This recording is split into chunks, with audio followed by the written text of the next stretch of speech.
윤석열 당선인이 주한미군 평택기지를 찾아 군사동맹으로 강력한 억제력을 갖춰야 한다고 강조했습니다. 윤 당선인은 이르면 오늘 10일 경제부총리 등 초대 내각 인선을 직접 발표합니다. 윤 당선인이 취임 첫날부터 바로 국방부에서 직무를 시작합니다. 용산 국방부청사 5층에 제2대통령 집무실을 설치하는 방안이 검토되고 있습니다. 송영길 전 대표가 이른바 송탐대실 논란에도 서울시장 경선 후보로 등록했습니다. 경기도에서 맞붙는 유승민 전 의원과 김은혜 의원은 신경전을 벌였습니다.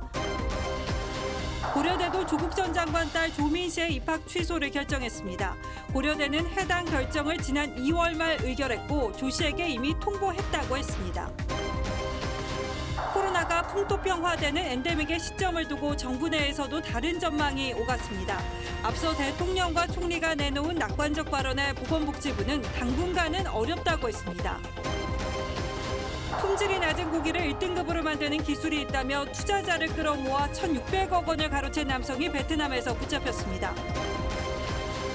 미국 등 서방이 푸틴 러시아 대통령의 두 딸도 제재 명단에 올렸습니다. 딸들이 푸틴 재산을 숨기고 있다고 봤습니다.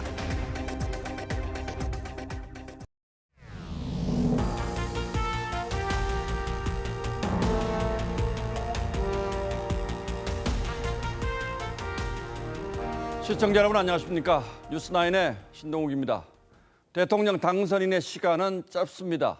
취임하기 전 국정 현안 전반을 두루 살펴봐야 하고 내각 인선부터 정책 우선순위에 이르기까지 결정해야 할 일도 산더미처럼 많습니다. 만나야 할 사람도 많죠. 그래서 이 짧은 기간 동안 어디를 방문하고 또 누구를 만나느냐는 새 정부 5년 가고자 하는 방향을 미리 가늠해 볼 수 있는 중요한 기회입니다. 윤석열 당선인이 오늘 평택의 주한미군 기지를 방문했습니다. 당선인이 미군 기지부터 먼저 방문한 건 처음 있는 일이라고 합니다. 그만큼 담고 있는 메시지가 많을 겁니다. 북한의 위협이 고도화되고 있는 상황에서 굳건한 한미동맹 복원 의지가 분명합니다. 마침 워싱턴에서는 한미정책협의단이 활동을 시작했습니다. 윤석열 정부 국정 제1과제가 한미동맹의 복원 그리고 이를 기반으로 한 대북 경계태세 강화에 있다는 점이 오늘 행보에서 분명해졌습니다. 오늘 뉴스9은 한송원 기자의 보도로 시작하겠습니다. 윤석열 당선인이 폴 라케머라 한미연합 사령관에게 악수를 청합니다. 라케머라 사령관이 반갑습니다. 방명록에는 평택은 튼튼한 한미동맹의 상징입니다라고 적었습니다. 윤 당선인은 한미연합방위태세와 캠프 험프리스 기지 현황 브리핑을 들은 뒤 대통령 당선인으로서 처음 방문한 부대가 한미 군사동맹의 심장부인 캠프 험프리스라며 한미동맹을 강조했습니다. 한미의 군사 동맹과 연합 방위 태세를 통한 강력한 억제력은 아무리 강조해도 지나치지 않다고 말했습니다. 윤 당선인은 라케모라 사령관과 10분가량 독대한 뒤 장병식당에서 한미 장병들과 오찬을 하고 함께 셀카도 찍었습니다. 이건 안 주세요? I do, I love it. 많이 마시고. 윤 당선인은 헬기를 타고 평택으로 이동하는 중 상공에서 삼성전자 반도체 공장을 둘러보고 대한민국의 자랑이라며 첨단 산업 육성 의지를 밝혔다고 당선인 측이 밝혔습니다. 이런 가운데 싱하이밍 주한 중국 대사는 사드란 두 글자는 중한 관계의 금기어가 됐고 양국은 그 전철을 밟지 말아야 한다고 말했는데 사드 추가 배치를 공약한 윤 당선인의 겨냥한 발언이어서 외교적 무례라는 비판이 일고 있습니다. TV조선 한송원입니다. 윤 당선인은 국무총리 후보자 지명 일주일 만인 이번 일요일에 경제부총리 등 초대 내각 인선을 발표합니다. 민주당은 국민 눈높이에서 국민과 함께 검증하겠다며 제보센터를 개설하고 청문회 공세를 예고했습니다. 이어서 황선영 기자가 보도하겠습니다. 장제원 당선인 비서실장은 취재진과 만나 오는 10일 인사검증에서 낙점된 사람은 다 발표할 것이라고 했습니다. 발표는 지난 3일 국무총리 후보자 지명 때와 마찬가지로 윤석열 당선인이 직접 할 예정입니다. 장 비서실장은 인사원칙에 대해 세대나 지역, 성별 등의 기준보단 성과를 낼 수 있는 팀워크를 중시한다고 말했습니다. 인수위 내에선 국정 공백을 최소화하기 위해 인사청문회 통과 이전 차관 인사를 먼저 하는 방안도 검토됩니다. 새 정부의 명칭은 윤석열 정부가 가장 유력합니다. 인위적으로 어떤 그 이름을 붙이는 거가 잘 기억에 안 남는 경우도 많이 있잖아요. 장 비서실장은 윤석열이라고 하면 공정과 상식이라는 게 분명하다며 우리 정부의 갈 방향에 대해 이보다 명확한 단어를 아직 찾지 못했다고 했습니다. 민주당은 인사청문회 국민검증 제보센터를 설치하고 국민 눈높이에 어울리지 않으면 반드시 낙마시킬 것이라고 으름장을 놨습니다. 이번 청문회 슬로건을 능력과 자질, 국민이 예스해야 패스 이렇게 정했습니다. 또 문재인 정부도 지키지 못했다고 비판받는 7대 인사원칙에 더해 이해충돌, 갑질, 차별과 혐오 언행 등을 검증 기준에 추가하겠다고 했습니다. 국회에 접수된 인사청문 요청서를 보면 한덕수 총리 후보자 부부의 재산은 총 82억 5천만 원으로 집은 25억 원짜리 단독주택 한 채입니다. 세금 체납이나 범죄 경력은 없었습니다. TV조선 황선영입니다. 예, 그리고 또 하나 그동안 논란이 컸던 용산 집무실 문제는 사실상 마무리가 된 것 같습니다. 시간이 빠듯하기는 하지만 일단 취임 첫날인 5월 10일부터 용산에서 업무를 시작할 계획이라고 합니다. 물론 국방부 일부가 아직 남아있기 때문에 완전한 이전은 할 수가 없고 임시 집무실에서 출발이 불가피합니다. 구체적으로 어떤 모습의 집무실이 될지 이광희 기자의 단독 보도 보시겠습니다. 인수위는 윤석열 당선인의 용산청사 집무 시점이 대통령 취임 날인 5월 10일부터란 사실을 공식화했습니다. 국방부가 본관 1에서 4층 이사를 한미연합훈련 이후로 미룬 만큼 취임 전 집무실 설치가 쉽지 않은데 먼저 이사가 시작된 5층에 대통령 집무실을 두는 방안이 검토 중입니다. 청와대 이전 TF 관계자는 건물이 외부에 열린 구조인 만큼 대통령의 공간은 경호상 2곳이 돼야 한다는 정부 측 설명이 있었다며 집무실을 2개 층에 두는 방안을 추진해 왔는데 둘 중 한 곳을 5층에 설치하면 취임 직후 첫날부터 집무가 가능하다고 전했습니다. 윤 당선인은 최근 주변 인사들에게 야전 천막까지 거론하며 집무실 이전 의지를 강조한 걸로 전해졌습니다. 당선인 의지도 취임하는 날부터 국방부에서 근무하고 싶다는 말씀도 하셨고. 투박한 모습의 건물 외형도 달라집니다. 군사시설 특징을 갖춘 잿빛의 건물에 보다 민간 건물의 모습을 띤 외벽을 설치해 분위기를 바꾼다는 계획입니다. TF 관계자는 화강암과 같은 재질로 외벽을 덮는 등 여러 방안이 검토되고 있다고 전했습니다. TV조선 이광희입니다.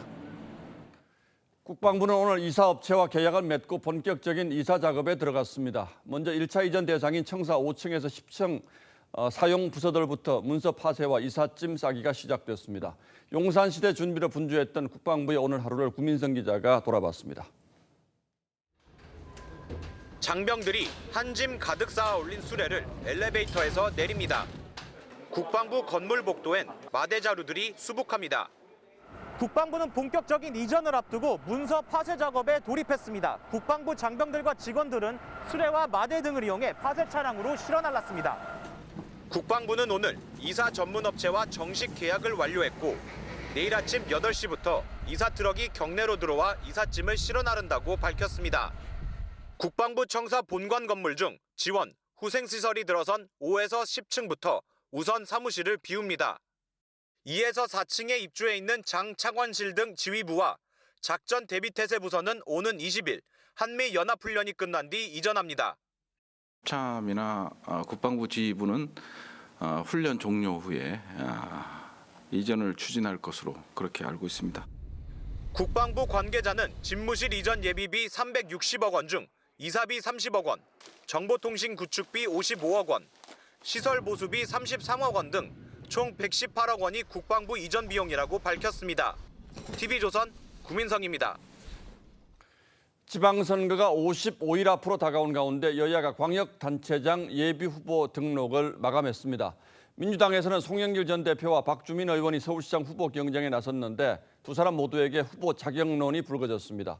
송 전 대표는 대선 패배의 책임자, 그리고 박주민 의원은 임대차 3법의 주역이었다는 점에서 민주당 내부에서도 논란이 적지 않습니다. 최주원 기자가 취재했습니다. 송영길 전 대표는 지방선거 승리의 마중물이 되겠다며 서울시장 예비 후보 등록 사실을 알렸습니다. 대선 패배에 책임을 지고 대표직을 내려놓은 지 한 달 만입니다.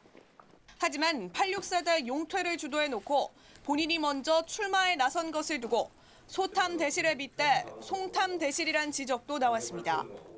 대선에서 패배한 민주당의 태도와 자세, 신뢰 문제까지도 연결이 되기 때문에 오히려 이건 이제 송탐 대실이에요, 송탐 대실. 재선 박주민 의원도 젊은 서울시를 만들겠다며 경선 후보로 등록했습니다. 박 의원은 임대차 3법 발의와 법사위 처리를 주도하고 본인이 소유한 아파트 세입자에겐 임대료를 9%나 올려받아 논란이 됐었습니다. 지도부는 아직 경선 여부는 결정하지 못하고 있습니다. 17개 광역단체장 중에 3개 정도를 전략 공천을 할 수 있는 권한이 이 비대위에 있습니다. 민주당은 광역단체장 후보로 모두 37명이 등록했는데 서울이 6명으로 가장 높은 경쟁률을 보였습니다. 이런 가운데 한 여론조사에선 6월 지방선거 때 안정적인 국정 운영을 위해 국민의힘을 지지하겠다는 여론이 52%를 기록했습니다. 반면 새 정부 견제를 위해 민주당을 지지하겠다는 응답은 39%였습니다. TV조선 최주원입니다. 이번 지방선거에서 가장 큰 관심 지역은 경기도입니다. 대통령 선거가 박빙으로 끝났고 국민의힘에서 경기도를 탈환해야 대선의 마무리라는 말이 나오는 것도 같은 맥락이죠. 그리고 또 한 곳이 있습니다. 바로 성남시장입니다. 민주당 은수미 시장의 불출마가 확실해지면서 이 전 지사의 측근인 김병욱 의원이 나섰습니다. 그리고 김 의원의 분당 지역구에 이 전 지사가 출마할 가능성이 거론되고 있습니다. 가능성이 있는 얘기인지 그렇다면 이게 어떤 의미가 있는 것인지 장용욱 기자가 민주당 내부 분위기를 취재했습니다. 이재명 전 지사의 정치적 고향인 성남엔 대장동 개발 사업과 성남FC 후원금 의혹 등 수사가 진행 중인 사건들이 적지 않습니다. 이 전 지사 최측근 그룹 7인의 멤버인 김병욱 의원의 차출론이 민주당 내에서 나오는 이유입니다. 김 의원은 요청이 있어 고민 중인 것은 사실이라고 했습니다. 그리고 김 의원이 떠난 성남 분당을 지역구에 이 전 지사가 출마하는 방안이 거론됩니다. 이달 30일 전에 김 의원이 국회의원직을 사퇴하면 6일 지방선거와 보궐선거가 동시에 치러지는데 당 일각에선 이 전 지사가 출마할 경우 전체 선거판에 영향을 줄 수 있다는 기대감도 있습니다. 하지만 국민의힘에선 당장 수사를 막기 위한 방탄용 꼼수라는 비판이 나왔고 본인이 민주당의 대표를 계속 그러니까 어떤 대표적인 위치를 유지하고 그렇죠. 있어야 수사를 진행을 하면 민주당 사람들이 대신 보호를 해줄 막아지죠. 테니까. 민주당 내에서도 부정적인 시각이 여전합니다. 지금 전장에서 돌아와가지고 갑옷 끈 풀고 있는데 다시 나가라고 하는 거 그건 맞지 않다. 이번 대선에서 이 전 지사의 성남 분당을 득표율은 윤석열 당선인보다 16%포인트 낮았다는 점에서 이 전 지사가 정치적 리스크를 안고 출마하진 않을 거란 관측도 나옵니다. TV조선 장용욱입니다. 민주당보다 하루 먼저 공천 신청을 마감한 국민의힘에서는 광역단체장 후보로 62명이 신청했습니다. 김은혜 의원의 출마로 유승민 전 의원과 빅매치가 성사된 경기 지역에선 이른바 윤심을 두고 신경전이 이어졌고 충남 지역은 지도부의 출마 요구를 수용한 김태흠 의원의 전략 공천 가능성도 거론되고 있습니다. 김도영 기자가 취재했습니다. 국민의힘의 전국 17개 시도 광역단체장 후보 경쟁률은 평균 3.64대 1. 보수세가 강한 대구엔 홍준표 의원, 김재원 최고위원 등 8명이 몰렸고 울산과 제주도 7명이나 접수했습니다. 경쟁을 통해 더더욱 분위기가 고조될 것으로 예상됩니다. 각 시도별로 신속하게 공천 절차를 진행하도록. 국민의힘이 탈환의 총력전을 펴고 있는 경기도에선 유승민 전 의원이 이른바 윤심을 놓고 김은혜 의원의 견제구를 날렸고 김은혜 의원님이 저는 윤심이 아니고 그냥 김심이길 바라고. 김 의원은 자신은 경기도 발전을 고민하고 유 전 의원은 정계 은퇴를 고민하던 사람이라고 맞받았습니다. 제가 결정하고 그리고 지금 나이가 몇인데요. 네. 제가 책임을 지는 거죠. 원내대표 유력 후보였던 김태흠 의원은 내일 충남지사 후보로 신청할 예정인데 당 지도부의 출마 권유를 수용하는 것인 만큼 전략 공천이 될 거란 관측이 나옵니다. 김기현 원내대표는 대선 승리로 소임을 다했다며 오늘 물러났고 더 낮은 자세로 우리 국민의힘의 쇄신과 변화에 앞장서 나가겠습니다. 집권 여당의 첫 원내대표 자리를 두고 내일 4선 권성동 의원과 3선 조혜진 의원이 맞붙습니다. TV조선 김도영입니다. 이틀 전 부산대 의학전문대학원이 조국 전 장관의 딸 조민 씨에 대한 입학 취소 결정을 내리기 전 지난 2월 고려대가 먼저 조 씨의 입학 취소를 결정한 사실이 뒤늦게 알려졌습니다. 그동안 알리지 않은 거죠. 지난 2010년 고려대 환경생태공학부 입학 당시 제출한 서류에 허위 사실이 포함된 걸 확인했다는 건데 조 씨 측은 사형 선고나 다름없다며 즉각 무효 소송을 제기했습니다. 정준영 기자가 보도합니다. 고려대가 졸업생인 조민 씨의 입학 취소를 의결한 건 지난 2월 22일. 지난 1월 조 씨 어머니인 정경심 전 동양대 교수의 자녀 입시 부정 혐의를 유죄로 확정한 대법원 판결문과 조 씨가 2010학년도 입시 당시 제출한 학교 생활기록부를 토대로 내린 판단이었습니다. 대법원은 동양대 총장 표창장과 인턴십 등 조 씨의 7대 스펙 모두가 허위라는 원심 판단을 그대로 인정했는데 생활기록부의 활동 내용이 요약돼 담겨 있었다는 이유였습니다. 고려대는 2월 25일 결재를 거쳐 조 씨에게 결과 통보문을 발송했고 지난달 2일 조 씨가 받은 것도 확인했다고 했습니다. 고려대 측은 늑장 공개 지적에 대해 개인정보는 비공개가 원칙이라며 어제 교육부로부터 조 씨 관련 심의 경과를 알려달라는 공문이와 부득이하게 발표하게 됐다고 설명했습니다. 조 씨 측은 입학 취소 결정은 조 씨 인생을 송두리째 무너져버리게 하는 사형 선고와 다름없다며 고려대를 상대로 입학 취소 처분 무효 확인 소송을 제기했습니다. TV조선 정준영입니다. 한동훈 검사장을 명예훼손한 혐의로 재판에 넘겨진 유시민 전 노무현 재단 이사장에 대해서 검찰이 징역 1년을 구형했습니다. 앞서 한 검사장은 이른바 검언 유착 사건과 관련해서 무혐의 처분을 받았고 여기에 대해서 어떻게 생각하느냐는 질문에 박범계 장관은 냉정한 현실의 결과라고 했습니다. 대선 결과에 따라서 수사 결과도 바뀌었을 거란 속마음이 읽혀지는 발언입니다. 변재영 기자가 보도합니다. 지난달 말 검찰총장 수사지휘권 원상 회복을 검토하다 한동훈 검사장을 겨냥한 조치라는 지적에 논의 중단을 선언했던 박범계 법무부 장관. 한 검사장에 대한 무혐의 처분의 불편한 기색을 드러냈습니다. 냉정한 현실의 저는 결과물이라고 보고요. 기술로 못 푼다는데 그런 게 아쉽죠. 한 검사장의 명예를 훼손한 혐의로 재판에 넘겨진 유시민 전 노무현 재단 이사장도 검찰에 유감을 표시했습니다. 핸드폰만 열지 않은 것이 아니고 한동훈 검사에 대한 조사도 안 했습니다, 사실상. 검찰은 오늘 라디오 방송에서 한 검사장이 지휘하는 대검찰청 반부패 강력부가 계좌를 불법 추적했다고 주장했던 유 전 이사장에 대해 징역 1년의 실형을 구형했습니다. 검찰은 허위 발언으로 검찰 수사의 독립성과 공정성, 신뢰에 큰 영향을 미쳤다고 구형 이유를 설명했습니다. 유 전 이사장 측은 검찰의 공무집행에 대한 비판이었다고 반박했습니다. 검찰 안팎에선 피의자 신분을 벗어난 한 검사장이 새 정부 검찰 인사에서 요직으로 이동할 가능성도 거론되고 있습니다. TV조선 변재영입니다. 한동훈 검사장에게 무혐의 처분이 내려지기까지 2년이라는 긴 시간이 걸렸습니다. 그렇다면 그동안 무슨 일이 있었던 건지 박범계 법무장관의 말처럼 정말 냉정한 현실의 결과인지 따져보겠습니다.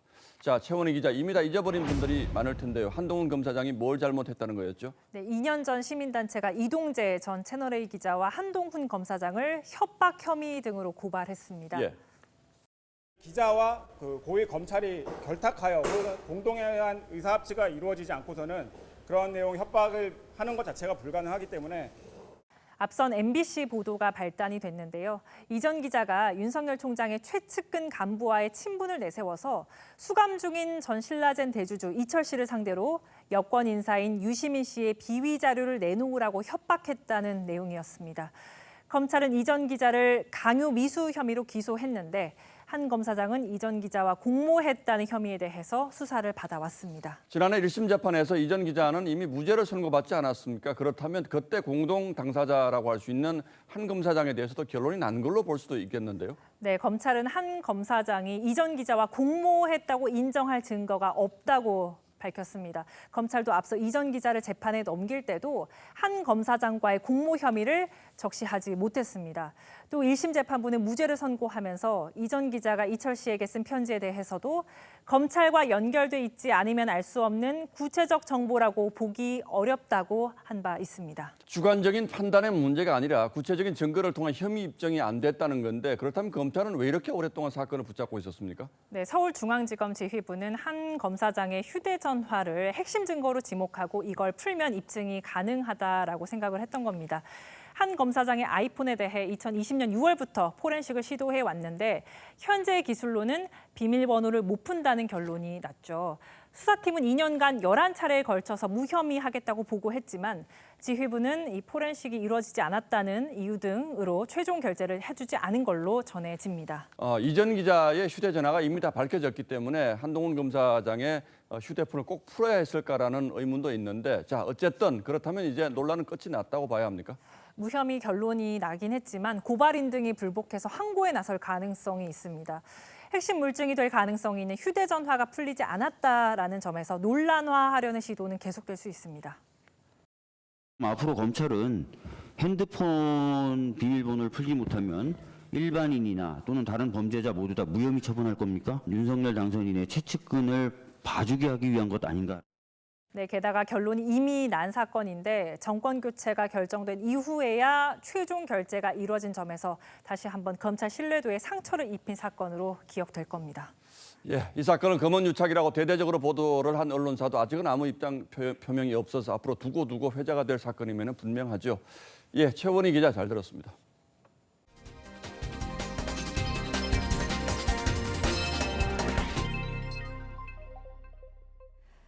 마스크는 언제쯤 벗을 수 있을지, 코로나가 풍토병이 되는 엔데믹은 언제쯤이 될지 논란이 있는데요. 정부 내에서도 다른 전망이 오가고 있습니다. 앞서 대통령과 총리가 엔데믹 관련 낙관적 발언을 내놔서 관심을 키운 측면이 있는데 보건복지부가 당분간은 어렵다면서 신중론을 내비쳤습니다. 엔데믹이 왜 새로운 논란으로 떠올랐는지 최은영 기자가 보도합니다. 정부가 엔데믹, 즉 코로나의 풍토병 가능성을 언급한 건 지난 1일. 대한민국은 엔데믹으로 전환하는 세계 첫 번째 국가가 될 4일 뒤엔 문재인 대통령도 말했습니다. 한국이 코로나를 풍토병 수준으로 낮추는 선도 국가가 될. 그런데 다음 날 방역 당국은 한 발 물러선 듯한 분위기였습니다. 엔데믹 선언을 할 수 있는지는 현재로서는 좀 미지수이고 이 부분들은 당분간은 좀 어렵지 않을까라고. 이 발언이 나온 같은 날 국토교통부는 아예 10월에 엔데믹이 될 거라고 말했습니다. 그래서 엔데믹의 기준과 시기에 대해 정부 내 공감대가 부족한 게 아니냐는 지적이 나옵니다. 무엇보다 우려는 엔데믹까지 넘어야 할 과제가 한두 가지가 아니란 점입니다. 한 5, 6개월은 지나야 유행 규모가 줄어들 수 있고 일상 의료를 회복할 수가 있고 또 치료제인 경우에 있어서도 물량이라든지. 오늘 신규 확진자는 22만 4,820명. 국내 정점은 꺾였어도 세계 최다 환자 발생수입니다. 반면 백신 접종률 등이 높아 엔데믹을 앞당길 거란 기대도 나옵니다. TV조선 최은행입니다. 정부가 6천 원으로 정해놨던 코로나 자가진단키트 가격을 풀면서 편의점에 이어 약국도 하나둘 가격을 내리고 있습니다. 하지만 여전히 비싸다는 게 대다수의 의견입니다. 온라인 판매를 요구하는 목소리가 커지고 있습니다. 이유경 기자입니다. 편의점에서 판매하는 자가진단키트 가격이 5천 원으로 오늘부터 일제히 1,000원 내렸습니다. 자가키트가 5천 원입니다. 정부가 6천 원으로 고정했던 진단키트 가격을 해제한 데 따른 건데 약국은 자율적으로 정하도록 맡겼습니다. 약국이 자율적으로 판매 가격을 정해 공급할 수 있도록 안내하고 있습니다. 오늘 찾아간 서울시내 약국 5곳 중 3곳은 여전히 6천 원, 나머지 2곳은 5천 원이었습니다.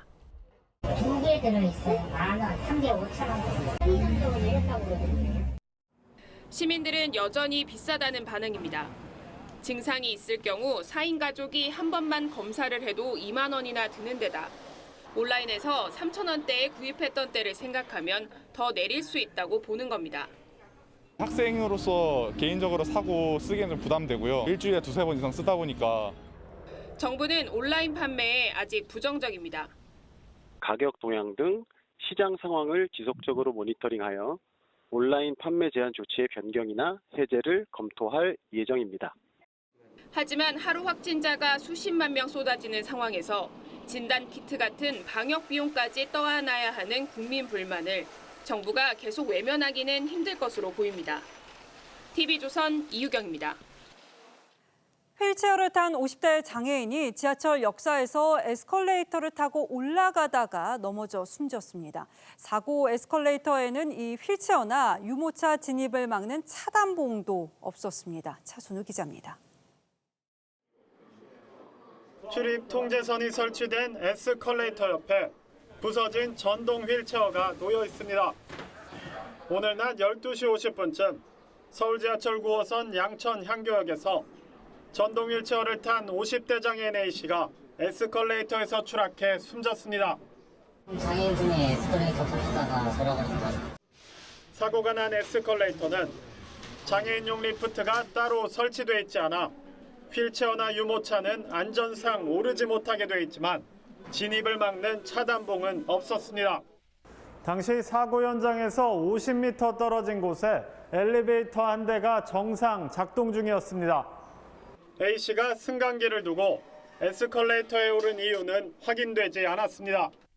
정상적으로 운영이 되고 있었어요. 전동 휠체어 타신 분이 에스컬레이터를 탑승하신 분은 서울시는 차단봉 설치가 법적 의무가 아닌 권장사항이라면서도 이번 사고를 계기로 9호선 모든 역사에 에스컬레이터 진입 차단봉을 설치하는 방안을 검토하겠다고 했습니다. TV조선 차순우입니다. 질 낮은 쇠고기를 1등급으로 바꾸는 기술을 개발했다면서 투자를 받아낸 육류 가공업체 대표가 베트남에서 붙잡혔습니다. 소가 넘어간 피해자만 1,400여 명, 빼돌린 투자금은 1,600억 원에 달합니다. 전정원 기자입니다. 노란 외투에 흰 모자를 눌러 쓴 남성이 엘리베이터에 오릅니다. 투자자들로부터 1,656억 원을 빼돌려 해외로 잠적한 육류가공업체 대표 66살 A씨입니다. 경찰은 베트남 경찰과 공조해 지난달 27일 베트남 현지에서 A씨를 붙잡았습니다.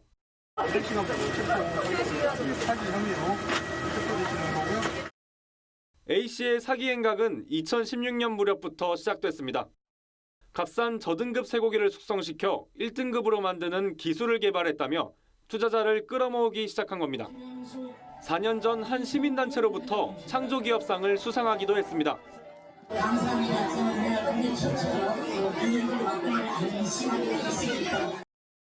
투자원금 3%를 수익으로 돌려주겠다며 끌어모은 투자금은 1조 112억 원.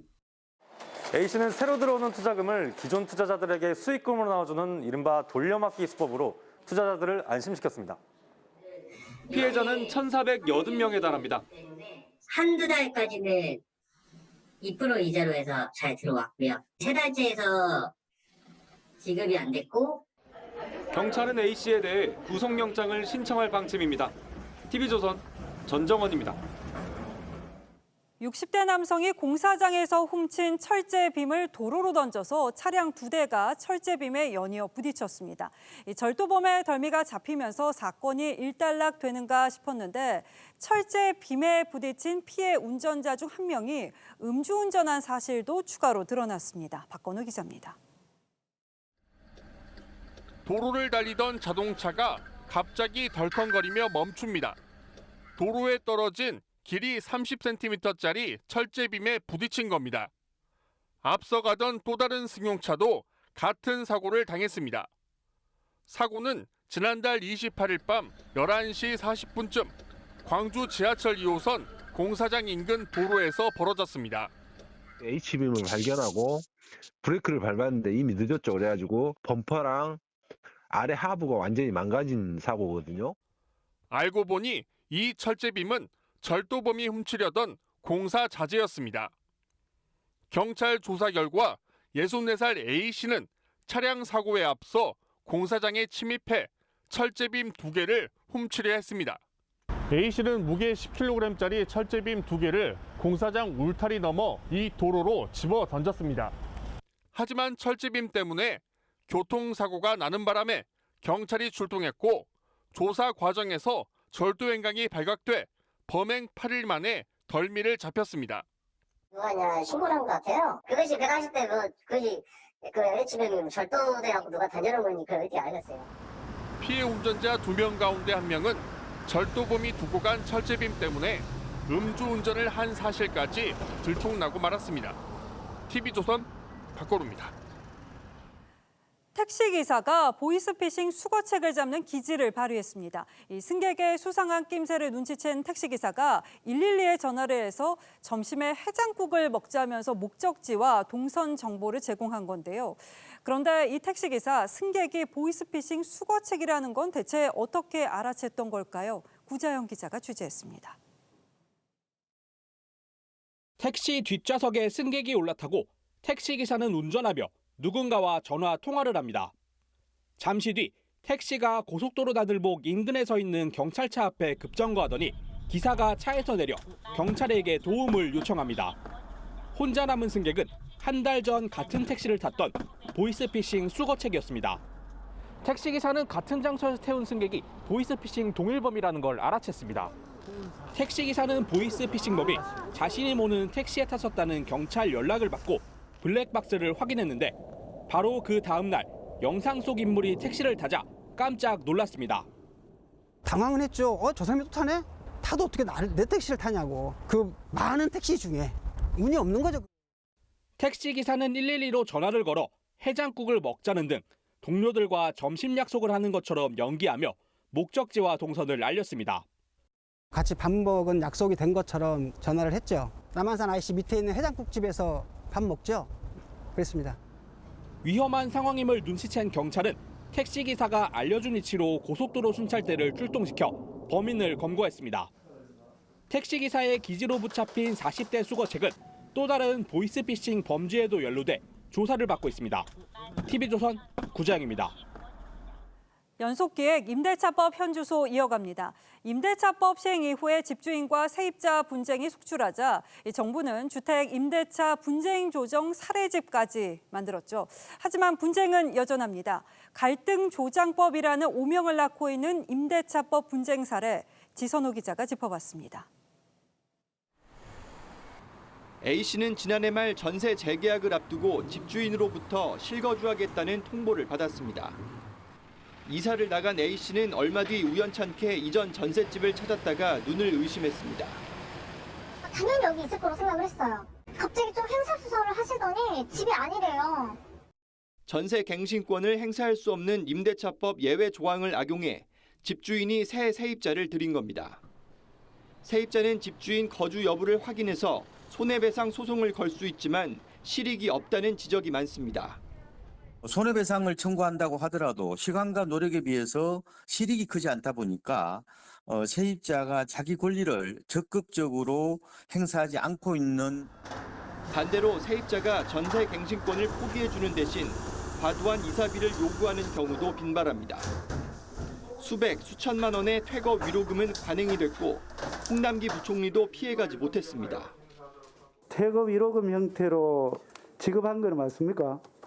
의원님, 그는 개인 아까 사생활에 관한 문제라 제가. 일시적 2주택자가 세입자의 전세 갱신권으로 인해 양도세 비과세 혜택을 날리는 경우도 자주 발생합니다. 정부는 세입자가 있는 상태로 매매하면 된다는 입장이었지만 지금도 2년짜리 세를 끼고 집을 다 사고 팔지 않습니까? 근데 그런 식으로 거래 형태가 바뀐다는 얘기이지. 현실은 세를 낀 상태에서는 집이 팔리지 않아 결국 혜택 기간이 지나면서 일시적 2주택자가 피해를 입는 겁니다. 임대차 3법 이후 세입자와 집주인 갈등이 커지면서 계약 갱신과 관련된 분쟁만 7배로 늘어났습니다. TV조선 지선호입니다. 예, 다음 뉴스입니다. 서방 국가들이 러시아에 대한 추가 제재를 단행하면서 그동안 푸틴이 꽁꽁 숨겨두었던 두 딸을 제재 대상에 올렸습니다. 푸틴이 이 두 딸을 통해서 막대한 재산을 숨겨두고 있다고 의심하고 있습니다. 저희 국제부는 오늘 푸틴의 두 딸을 집중적으로 조명해 보겠습니다. 최우정 기자입니다. 푸틴은 두 딸이 세계 국어를 한다고 자랑하면서도 가족 얘기는 꺼려왔습니다.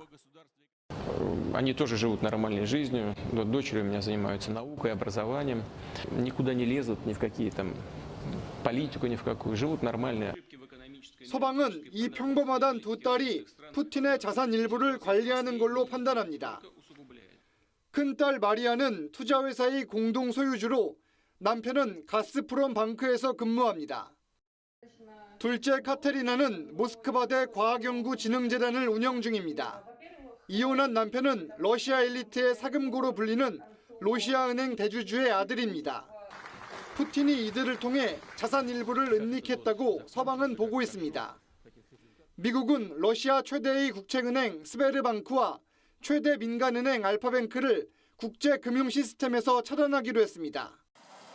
두 은행의 자산 규모는 1조 4천억 달러로 러시아 전체 은행의 3분의 2 이상이 묶이는 셈입니다. 에너지에 한정됐던 신규 투자 금지는 모든 영역으로 확대됩니다. And we're taking additional steps in lockstep with our allies and partners to raise the economic pressure on Putin. 미국은 제재에 오를 국영기업 명단을 계속 발표해 나갈 예정입니다. TV조선 최우정입니다. 두 딸을 제재 대상에 올림으로써 푸틴을 압박하는 효과가 적지 않을 것으로 서방 세계는 판단하고 있습니다. 하지만 러시아군의 반응은 끝없이 이어지고 있습니다. 대낮에 자전거를 타고 지나는 주민에게 장갑차가 발포하는 영상도 공개됐습니다. 이어서 이유진 기자가 보도합니다. 주민이 자전거를 타고 사거리 모퉁이를 돕니다. 그때 맞은편에 있던 러시아군 장갑차가 기다렸다는 듯 포탄을 쏩니다. 뉴욕타임스는 영상 속 민간인이 숨진 사실을 확인했다며 학살의 증거라고 밝혔습니다. 고속도로에서 탱크를 보고 운전자가 차를 세웁니다. 내리면서 두 팔을 들었지만 러시아군은 사정없이 발포했습니다. He's raised his head above his head, and in this moment he was shot by on this place. 밤새 폭격을 맞은 남부 마리우폴은 5천 명이 넘는 민간인이 희생된 걸로 추정됩니다. 여기엔 어린이 210명이 포함돼 있습니다. 마리우폴 시장은 러시아가 전쟁 범죄 증거를 없애려고 시신을 태우고 있다고 주장했습니다. 젤렌스키 대통령은 러시아가 은폐하고 있다고 비난했습니다. Чому ми не можемо завести гуманітарні вантажі в Маріуполь саме через те, що бояться, поки там все не зачищено російськими військами, дуже всі бояться, що світ побачить, що там. 우크라이나 당국은 러시아군이 동부 돈바스를 공습할 거란 정보를 입수했다며 주민들에게 당장 대피하라고 경고했습니다. TV조선 이유진입니다. 현 정부 대표 정책 가운데 하나가 탈원전이죠. 이 한수원이 노후 원전인 고리 2호기의 재가동을 추진하기로 했습니다. 다만 실제 가동까지는 수년이 걸릴 예정이어서 다른 발전원으로 전력을 생산해야 하는데 모두 원전보다 돈이 많이 들어갑니다.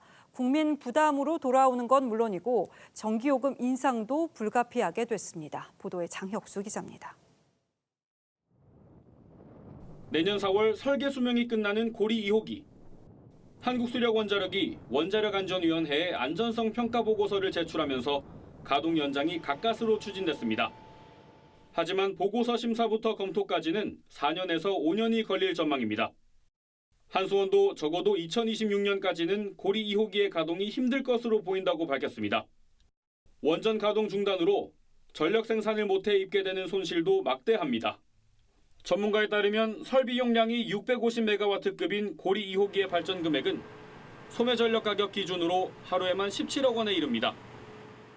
문재인 정부에서 원전 산업에 대해서 현실적으로 입힌 손실과 미래에 그러니까 잠재적으로 입힌 손실이 있잖아요. 예. 하루에 그만큼씩 날아간다고 보시면 돼요. 신재생에너지, LNG 등 원전보다 비싼 대체 발전원을 쓰게 되면 전기요금은 오를 수밖에 없습니다. 예를 들어 고리 2호기가 4년 동안 가동을 중단해 LNG 발전소로 대체하면 발전 비용은 3조 원 더 증가하게 됩니다. 오는 2027년 5월까지 고리 3, 4호기와 한빛 1, 2호기 등 총 6기 원전의 설계 수명도 끝나는데 이들 원전도 새 정부 임기 내에 재가동은 불가능할 전망입니다. 탈원전 정책의 후폭풍이 원전 공백을 낳으면서 결국 국민 부담만 가중시키게 됐다는 지적입니다. TV조선 장혁수입니다. 이른 아침 전 직원이 회사 사무실로 출근하는 문화는 과거가 될지도 모르겠습니다. 이 코로나로 유연 근무제를 이어가던 한 대기업이 아예 재택근무를 원하는 직원을 위해서 거점 오피스 등을 활용하는 방안을 도입하기로 한 건데요. 포스트 코로나 시대를 준비하는 기업을 오현주 기자가 취재했습니다. 지난 2년간 재택근무를 해온 30대 직장인 유모 씨. 거리두기 완화 이후 다시 사무실로 출근할 생각에 머리가 아픕니다. 사무실 출근하면 아무래도 출퇴근 시간 압박도 있고 또 스트레스도 생길 것 같아서 다시 적응을 어떻게 해야 되나 걱정이 좀 되는 것 같아요. 일상 회복을 앞두고 직원들이 출근 장소를 골라서 일하게 하는 기업도 있습니다. 집에서는 업무 집중이 어려웠던 디자이너 김윤정 씨는 1시간 거리의 본사 출근 대신 집 근처 사무실을 택했습니다. 본사를 근무했을 때는 1시간 정도 이제 좀 소요 시간이 있었는데 자전거로 한 10분에서 15분 정도 이제 올 수 있어서 근무하는 데 집중이 되고. 얼굴만 인식하면 내 업무용 컴퓨터가 되고 비대면 회의실에선 팀원과 소통할 수 있어 재택 근무에 불편함을 덜 수 있습니다. CJ그룹도 계열사 사옥을 활용한 거점 오피스 확대에 나서고 한화생명은 아예 일터를 떠나 바다가 보이는 휴양지에서 일하는 근무 제도를 도입하고 있습니다. 코로나 이후 기업들이 출근 문화를 변화시키는 겁니다. 코비드19 이후에도 근무 시간이랑 장소를 자유롭게 디자인할 수 있도록 선택근무제라든지 거점 오피스를 점차 확대할 예정입니다. 다만 소속감 단절과 원격 근무의 보안 문제는 풀어야 할 과제로 남았습니다. TV조선 오현주입니다. 기성세대가 사주나 별자리 등으로 성격이나 운세 등을 가늠했다면 MZ세대에게는 MBTI라는 성격 유형 검사가 그 자리를 대신합니다. 취업에까지 이용될 정도라는데요. 이루라 기자입니다. 최근 온라인 커뮤니티에 올라온 채용 지원 자격입니다. INFP, ESFJ 등 몇몇 유형은 지원 불가라고 써 있습니다. 자기소개 항목에도 MBTI 유형을 요구합니다. 놀란 만큼 요즘 MZ세대들에게는 삶의 일부가 된 알파벳 4자. 네, 요새 친구들이 자주 자기 MBTI가 뭔지 단톡방에서 얘기하면서 공유를 하고 있거든요. MBTI 같은 거를 서로 처음에 많이 물어보고 그걸로 좀 성격을 많이 파악하는 것 같아요. 결혼 시장에서도 MBTI에 대한 관심이 높아졌습니다. 결혼정보업체에선 고객들 요구에 맞춰 MBTI 이상형 테스트를 내놓았고 유형별 특징을 꼽아 궁합을 봐주는 유튜브도 있습니다. 서울 연남동에서 수년간 MBTI를 기반으로 개인, 커플 상담을 해온 도인종 씨는 테스트 결과에 지나치게 의존하는 경향을 우려합니다.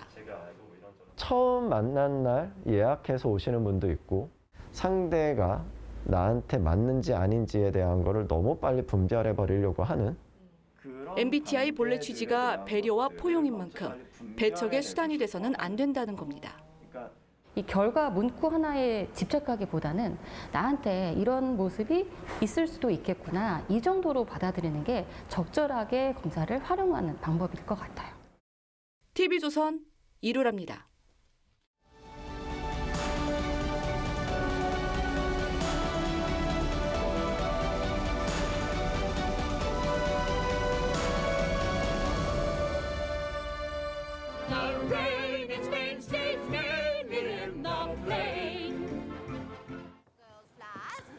꽃 파는 말괄량이 오드리 헵번이 간장 공장 공장장처럼 발음하기 어려운 구절을 열심히 연습하죠. 상스러운 말이 입에 밴 그녀를 어느 학자가 우아한 사교계 숙녀로 만드는 훈련입니다. 웬만큼 말버릇이 고쳐지자 왕실 경마장에 데리고 나갔는데 흥분한 나머지 그만 본색을 드러냅니다.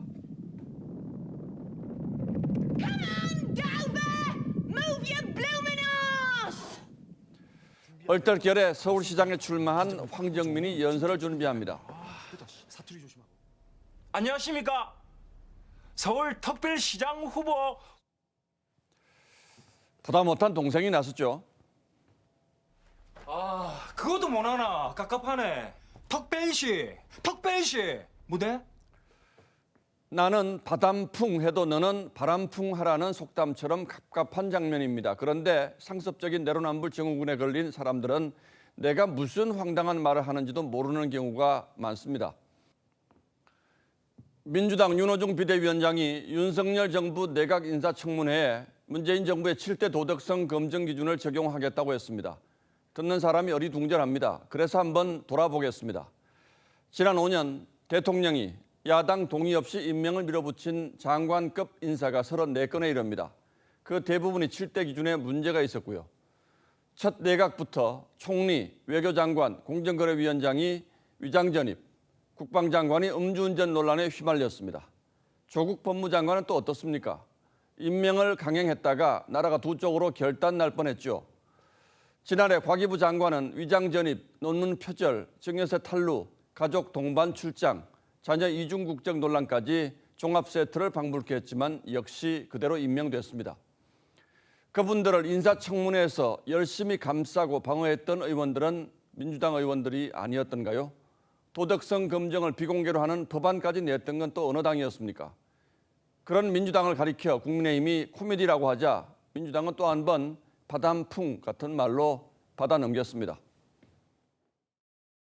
7대 검증 기준을 국민의힘 정부에서는 적용할 자신이 없다는 고백이 아니길 바랍니다.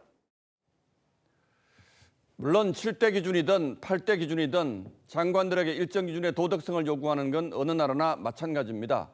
윤석열 정부 역시 엄격한 잣대를 들이대기를 기대합니다. 다만 앞에서 예로 든 민주당의 경우는 이게 뭐지 하는 생각을 하지 않을 수 없게 만듭니다.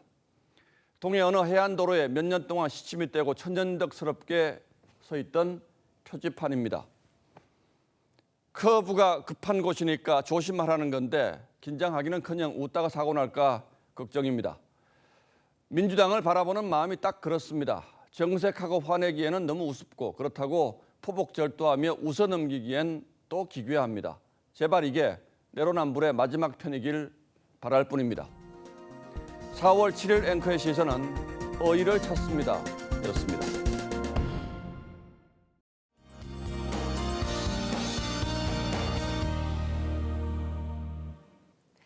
내일은 맑은 날씨에 햇살이 강하게 내리쬐면서 약간 더울 정도로 기온이 크게 오르겠습니다. 기온이 오르는데 공기도 깨끗해서 외출하기 더 좋겠는데요. 내일 중부 지역의 낮 기온은 서울이 20도, 청주와 대전이 22도까지 오르겠습니다. 오늘보다 3, 4도가량 높겠고요.